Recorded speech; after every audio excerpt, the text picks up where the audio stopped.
साथ संगत जी, प्रेम से कहना, आज गया में आप सबके दर्शन करके बहुत ही अच्छा लग रहा है। सारे संतों के मुस्कुराते चेहरे, दिलों के भाव।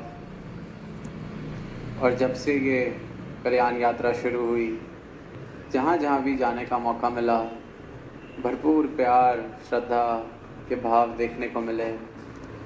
और आज जब गया शहर में एंट्री हो रही थी तो दास की एक बोर्ड पर नज़र गई जहाँ पर लिखा था कि ज्ञान और मोक्ष की भूमि गया में आपका स्वागत है। तो ख्याल गया कि ज्ञान और मोक्ष की भूमि क्या सिर्फ ये शहर ही है, या फिर हम सबका जो ये जीवन है वो ज्ञान और मोक्ष की भूमि बन सकता है। ये कौन से ज्ञान की बात की जा रही है जिसके साथ मोक्ष की बात की जाती है? ये क्या किसी गणित के ज्ञान की बात हो रही है, किसी भाषा के ज्ञान की बात हो रही है? ये किस ज्ञान की बात होती है जब साथ में मोक्ष का नाम जुड़ जाता है, मुक्ति का नाम जुड़ जाता है? और पिछले कुछ घंटों से इसी ज्ञान का जिक्र, इसी मोक्ष का जिक्र सारे संत कर रहे थे। चाहे माध्यम कोई भी रहा हो, कविता का, स्पीच का, गीत का, सबने सिर्फ इसी ज्ञान की बात की जो सद्गुरु से मिला है। और वो ज्ञान ब्रह्म ज्ञान है, ब्रह्म का ज्ञान। और फिर मोक्ष की क्या बात कि ये मोक्ष कोई कुछ सालों बाद जाके मिलना है, या ये जब जीवन यात्रा ख़त्म हो जाएगी तब मिलना है। अक्सर जब धर्म की बात की जाती है, मुक्ति की बात की जाती है, तो दुनिया यही सोचती है कि हाँ, रास्ता बेशक हमारा अलग है पर पहुंचना तो एक ही मंजिल पर है। अक्सर कभी किसी से कहो कि आप क्या धार्मिक हैं, किस तरह से आप भक्ति करते हैं, क्या आप जानते हैं आप भक्ति कर रहे हैं तो किसकी कर रहे हैं, तो ये बड़ा एक आम सा जवाब अक्सर सुनने को मिलता है कि हाँ, रास्ता बेशक अलग हो सकता है पर पहुंचते तो सब एक ही जगह हैं, पहुंचना तो सब ने वहीं है। पर साथ संगत, जब सद्गुरु का ब्रह्म ज्ञान जीवन में बस जाता है, इस चित्त में बस जाता है, तो फिर पहुंचने की गुंजाइश नहीं, इंसान पहुंच जाता है। फिर मोक्ष की कोई ऐसी बात नहीं कि मोक्ष मिलेगा, ये तब तपस्या कर लें, फिर मोक्ष मिल जाता है, मुक्ति मिल जाती है।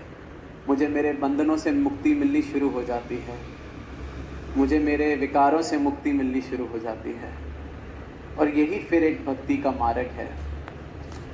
जैसे कहा भी गया है कि ज्ञान गुरु दा इंसानानु मुक्ति मार्ग पांदा है, कि जो गुरु का ज्ञान है ये जिस इंसान के जीवन में आ जाए, फिर ये ज्ञान प्राप्त कर कर वो इस मुक्ति के मार्ग पर आ जाता है। और इसी मार्ग पर जब हम चलते हैं, इस ज्ञान को जीवन में बसा के, तो वो भक्ति बन जाती है। और जिस प्रकार फिर हमारा समर्पण बढ़ता जाता है, जैसे जैसे मेरी मैं मुझ में से ख़त्म होती जाती है, मैं इस मोक्ष को, इस मुक्ति को प्राप्त करता चला जाता हूँ। धीरे धीरे मेरे बंधन कटने शुरू हो जाते हैं। एक कहानी भी दास को, क्योंकि गया में है तो भगवान बुद्ध का जिक्र भी हुआ, उन्हीं के जीवन की एक कहानी कि एक बार अपने कुछ शिष्यों के साथ किसी गांव की तरफ भगवान बुद्ध जा रहे थे। काफ़ी देर से चल रहे थे, तो शिष्यों के बीच में इस तरह की बात होने लगी कि पता नहीं और कितना रास्ता है, जाना चाहिए कि नहीं जाना चाहिए, रुक जाना चाहिए या क्या करना चाहिए। अब वहाँ किसी भक्त को उन्होंने समय दिया हुआ था, तो ये सलाह हुई कि रास्ते में चलो, जो आता है उससे पूछते हैं कि फलाना गांव कितनी दूर है। तो जैसे ही कोई व्यक्ति मिलता है उससे पूछते हैं कि ये गांव, हम इस गांव की तरफ जा रहे हैं। कि कितनी दूर है? तो जवाब आता है बस 1 या 2 मील और। तो सब बड़े खुश, और लगभग उनको लगता है अब चल पड़ते हैं, पहुंच ही जाएंगे।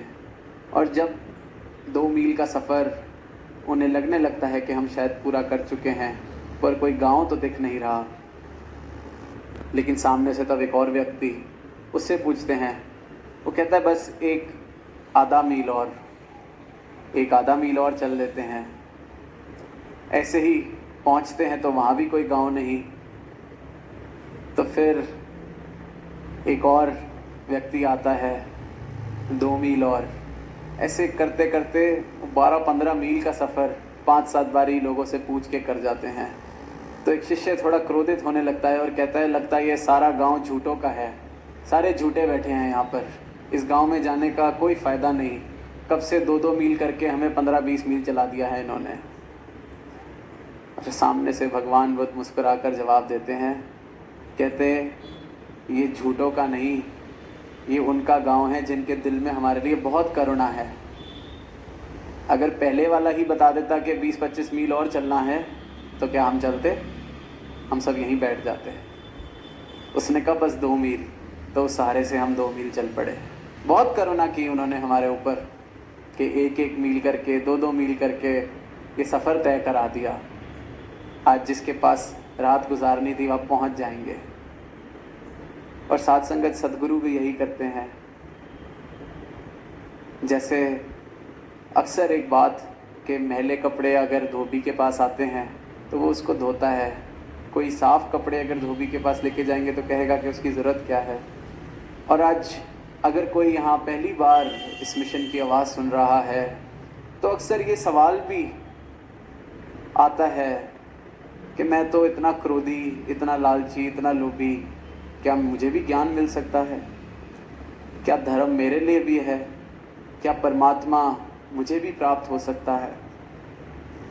तो ये सवाल अक्सर हमें इस ब्रह्म ज्ञान से दूर, क्योंकि ये मेरी ही सोच है, मुझे लगता है शायद मुझे कोई पुण्य आत्मा होना पड़ेगा, पहले बड़े पुण्य के काम करने पड़ेंगे, क्योंकि दुनिया में यही सुनते आए हैं कि परमात्मा तो सिर्फ उनको मिल सकता है जो पता नहीं कितनी तपस्या कर लें, कितना कुछ कर लें।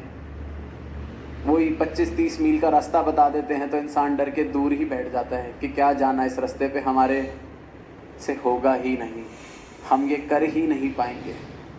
इसलिए ये डर कि छोड़ो, इतना कुछ छोड़ना पड़ेगा, खुद को ख़त्म करना पड़ेगा परमात्मा को पाने के लिए, सर कटाना पड़ेगा, तो ये रास्ता शुरू ही नहीं कर पाते।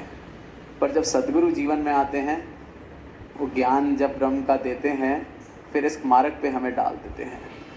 सीधा ही मुझे पापी से महापुरुष का दर्जा मिल जाता है जब मैं इनके चरणों में आ जाता हूँ। फिर इनके जो ब्रह्मज्ञानी संत हैं, उनके प्यार के साथ, उनके साथ के साथ ही का मार्ग है, मैं भी चलना इस पर शुरू करता हूँ। धीरे धीरे मेरा क्रोध, जो पहले क्रोध था, वो प्यार में बदलने लगता है। जो नफ़रत थी, मैं उससे भी मुक्त होने लगता हूँ। जो अज्ञानता थी, वो भी मेरी छूटने लगती है। वही जो भगवान बुद्ध ने कहा कि बड़ी करुणा, तो यही करुणा सद्गुरु और सद्गुरु के संतों में होती है कि धीरे धीरे, जिस तरह सद्गुरु माता जी अक्सर फरमाते हैं कि अपना सुधार, सेल्फ करेक्शन, अगर लग रहा है कि मैं कल से आज बेहतर हो गया हूँ तो कल और बेहतर होना है। ये इतनी सीढ़ियाँ हैं कि कभी पूरी नहीं चढ़ सकते। एक सीढ़ी चढ़ी, चलो अब एक और चढ़ेंगे। ये मार्ग है भक्ति का और ये मार्ग है भक्त का। तो ये जो करुणा लेके ये संत यहाँ आए हैं, ये जो समागम आज हो रहा है, तो इनके अंदर भी ये करुणा इस करुणा के सागर से आई है, सद्गुरु से आई है। और इनका बस एक ही प्रयास कि हर कोई अपने जीवन का कल्याण कर ले। और कल्याण करना कोई मुश्किल नहीं, चलना तो शुरू करें इस रास्ते पर। बहुत ही प्यारा रास्ता, इस सच के साथ चलें। हर पल में निरंकार का वास, हर पल में सद्गुरु के संतों का साथ, हर पल में इस परमात्मा को शुक्राना।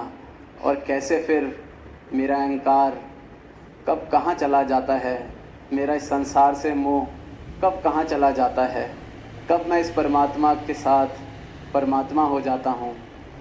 ये करुणा सद्गुरु करते हैं। और जब जगह का में आगमन हुआ तो शहर का नाम भी गया, तो यही भाव आ रहा था कि जब जीवन में तू आ गया तो फिर मैं गया।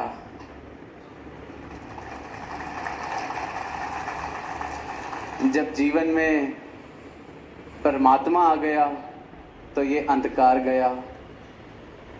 जब जीवन में ज्ञान आ गया तो मेरा अज्ञान गया। जब जीवन में प्रेम आ गया तो ये क्रोध गया। बस ये इसी प्रकार सब कुछ चला जाता है। बस जीवन में इस सत्य को, सद्गुरु को आने दें कि मैं सद्गुरु का हो गया तो ये प्रभु परमात्मा मेरा हो गया। तो ये गया की धरती पर आज दास का सिर्फ इतना सा ही अनुरोध कि इनके चरणों में आए, एक श्रद्धा के भाव से, और देखे फिर कि जीवन क्या से क्या हो गया। साथ संगत जी प्यार से कहना।